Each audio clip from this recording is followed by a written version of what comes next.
Sabi nila kasi umungka gawin sa take yan ah.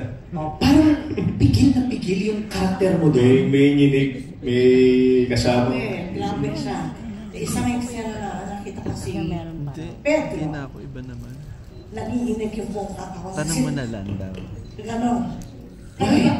Hindi ko alam kung ano gagawin Kate, gusto mo daw magtanong pa? Ganon yun yung nangyayari sa kanya na kinakausap ko siya pero hindi ka pwede magpakita ng emotion. Is that Follow na lang yung the camera was rolling? Yes. Tanongin. Wow. Hindi ko alam anong gagawin ko dun sa PJ, paano yun? Ano yung eksena na yun? Syempre hindi namin pwede sabihin, pero it's one painful scene that you dread to see for yourself as a... Yun. Nangingilid na yung luha mo, PJ.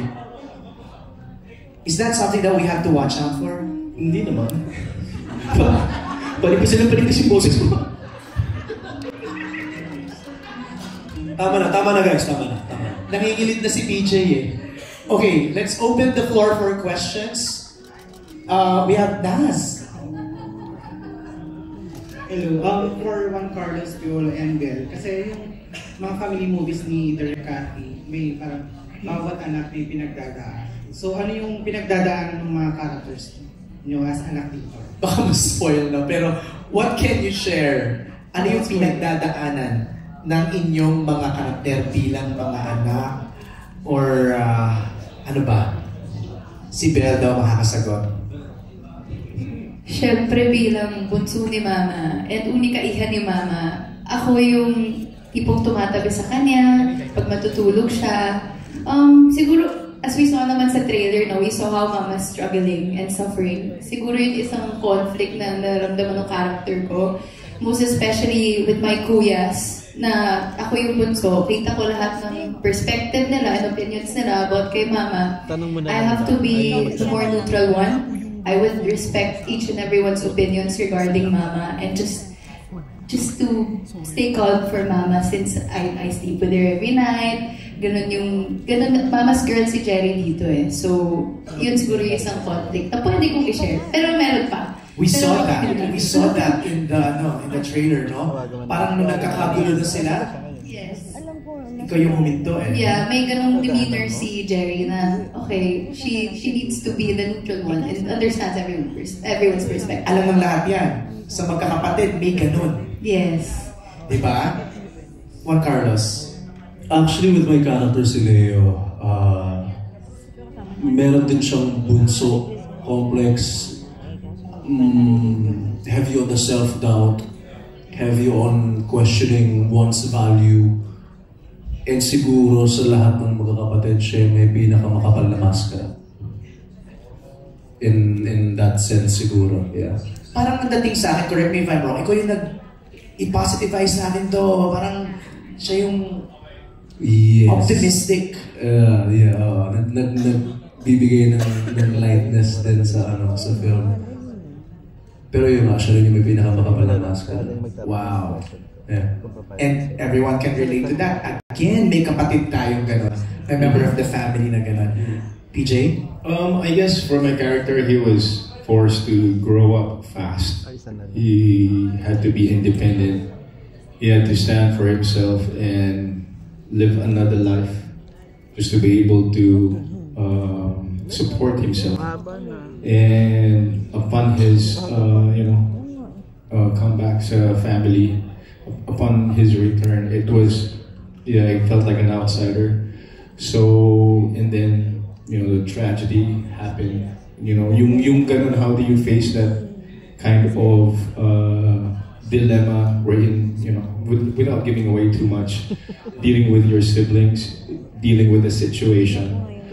Ang dami niyang bubog. Kaya it was really hard to face or confront that situation because nangyayari talaga yun eh. May mga pagkakataon talaga na kailangan nating panindigan yung kailangan nating gawin. And also, forgiveness. Malaking factor sa character ko yung forgiveness and pagiging open. Because I guess bottom line ng character ko, kailangan mo talagang balikan is family.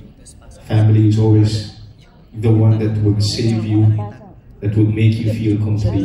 And yun yung naging journey ng character ko. Thank you, Nas, for your question. We have time for one last question. Kay MJ Marfor, you have TV5. Tama ba? Sino? I can't see it. Fun. I'm a fun. Pro fan! Okay. Since underage po, talagang fun muna ako. Oh my God. Kaya alam ko pa kayong tips ng underage eh. Ano ba yun? Underage. I just... Tsaka yung mga John and Marcia. Talagang love na love yung John and Marcia. You know po, I'm a licensed values teacher. At ini-enjoy ko na ngayon yung seniority years kasi excited ako maging 60. Pero kaya po hindi ka mukhang 60. 60 na? Opo, oo nga, sis.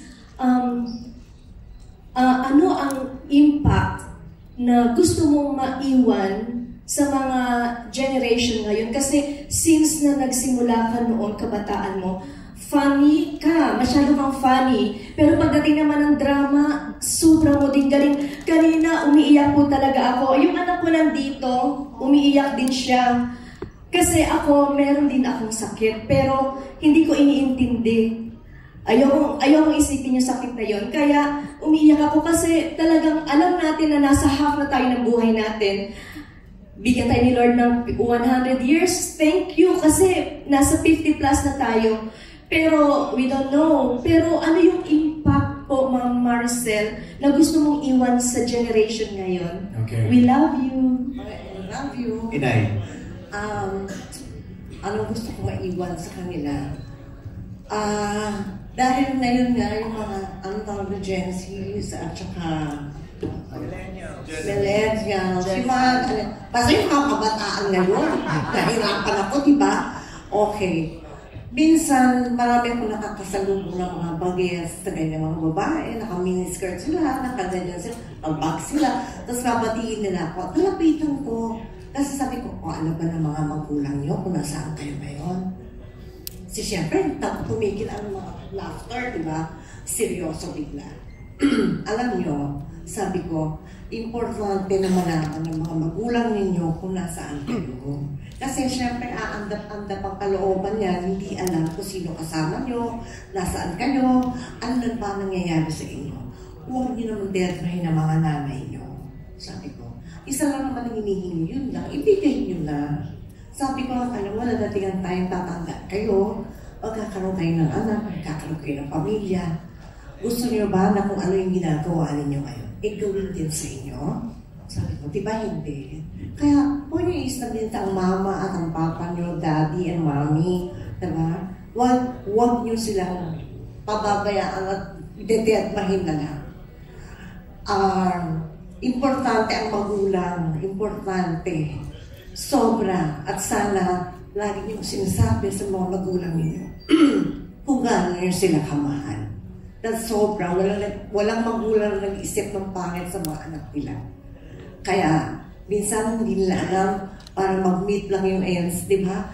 Lahat gagawin natin para mabigay lang sa kanila yung gusto nila. Di ba? Yun ang tinatawag na unconditional love ng mga magulang para sa kanilang mga anak.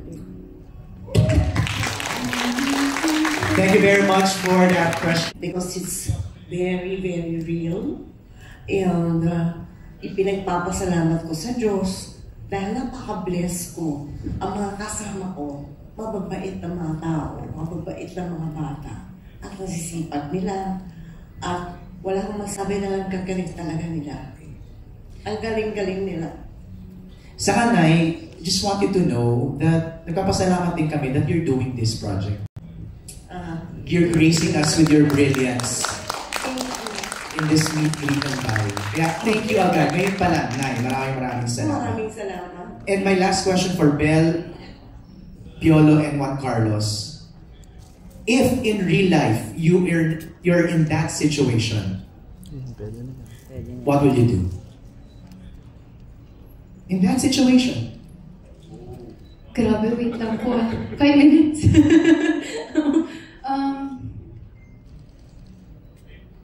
I honestly don't know how I'd take it. Me as Belle, not as Jerry. Yes, as Belle.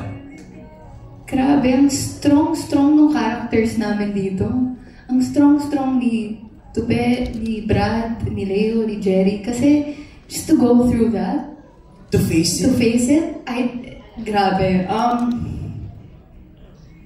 I don't know how I'll face it, honestly. Only time will tell.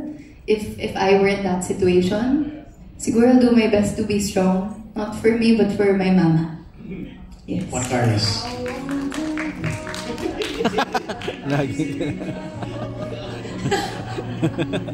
Lagi may ganun sa akin. I've been in that situation.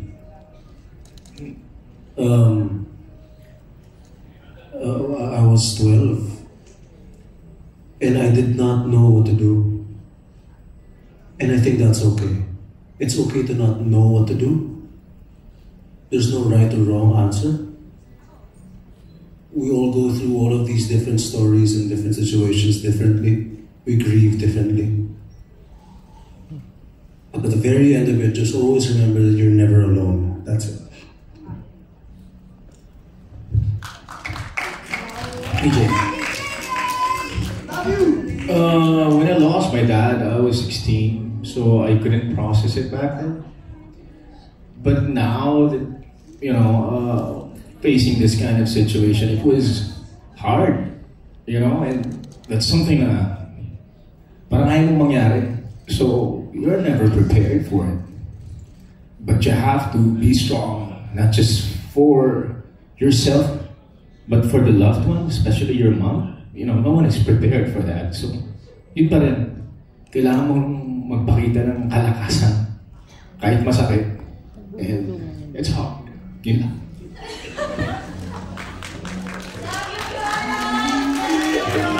Actually, there's no dry eyes in the theater right now. Maraming salamat sa pagsagot.